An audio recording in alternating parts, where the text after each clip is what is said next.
All right, moving on with our next speaker, Steve Goldie, an executive level international urban planner and designer with vast experience ranging from regional and metropolitan strategy to complex inner city urban design, from railways to subways, and from high level policy to complex management issues. Stephen, please go ahead. An embassy for extraterrestrials. What an amazing project, and oh, so much needed. But whatever the project, perhaps the more important the project, the more important the process. We have a well understood, well followed process that minimizes the likelihood of problems, that keeps costs to a minimum, and so on. And that process here, project definition, how do I fully understand the project? And then usually for a major project as a scoping study to identify potential sites. Feasibility study of the most promising site, and that of course informs the due diligence and permits the site acquisition. Then the master plan, which is exactly what it says, get everything coordinated and make sure you have all the approvals. At the end of the master plan, you're usually breaking into design and construction packages, and you can see some typical such packages there. And then of course, if everything's scheduled correctly, you go into a commissioning and then operations phases. So the project definition. Did the project definition, talked to the team, got a good understanding of what is involved, read the references, came to some conclusions. No extraterrestrial will want to deal with the disunited and disjointed humankind. So until their ground rules, they probably won't deal with us. Millions of tourists will not fly thousands of kilometers to visit a fake embassy for extraterrestrials. It has to be a real embassy. And therefore the rules are just as important on that point. So we need the diplomatic issues to be resolved before we proceed to determine a site. No good choosing a site and then finding out that the diplomatic rules are not agreed to by that government. So we have to insert in this one the diplomatic initiative. So what's a diplomatic initiative involve? Importantly, there are two optional protocols which came in around the same time. One about the acquisition of nationality and one about compulsory settlement of disputes. They're optional protocols. So things that were agreed to by some parties but not all parties were taken out of the main convention and put in as optional protocols, and those nations that wanted to adopt them could, those that didn't have to. That optional protocol mechanism is very useful.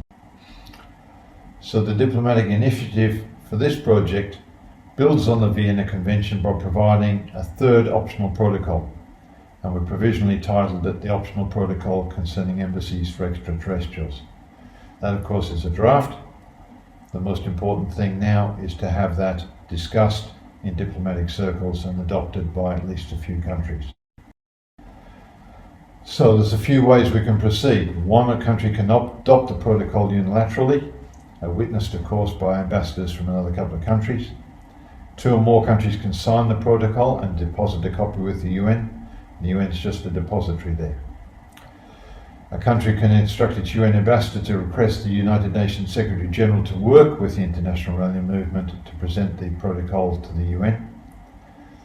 A country could volunteer to host a convention to discuss the draft protocol. That's it, no obligation, just bring diplomats from various countries around the table to discuss the protocol. But if the protocol proceeds and is adopted, then it would become the protocol from that city concerning embassies for extraterrestrials.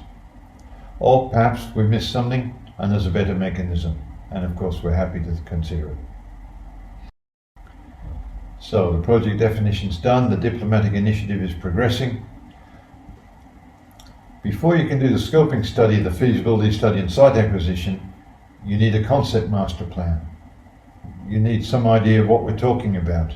It's not the final plan, it's cartoonish a little bit, it's indicative, but you have to have it to be able to do those things, otherwise the consultants don't know what they're looking for. So go back to the source documents and look for the specifications. The key ones there, 1,000 metres from the edge of the building, so not from the centre, but from the edge of the building, and a number of points of entry, utilities, the airspace, that's a diplomatic matter, and neutral territory, that's a diplomatic matter rather than a design matter. And so there we have a big round wall of 1,000 metres radius is a tricky thing to build, so 6 straight walls are much easier. Fitting that into a rectangle leaves some extra space, about 30 hectares in each corner for other uses. Particularly, of course, we need car parking, security area and so on, a conference centre, a scientific institutes and so on, site accommodation for staff, and depending on what utilities available, various types of plant in order to be able to operate the whole thing.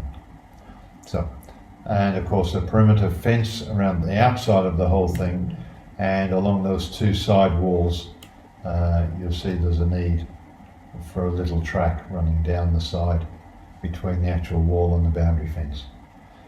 So all of that gives us those areas, essentially 5 square kilometres.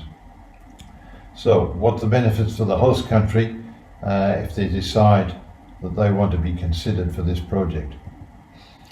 First of all, there's direct investment. It's an approximate figure, of course. We can't know the exact figure till the master plan is complete, and even the feasibility study will still be an approximation. But we think around that figure for the actual investment to construct the whole facility. And then tourism during that whole process. And once it's built, a lot of emphasis on tourism, of course, because that will keep the whole thing operating. But after ET arrival, it will be the hottest destination of all time. There will be no place on the planet more important than this embassy after the arrival of the extraterrestrials. And that will justify building a new city nearby, much, much bigger than a single science institute.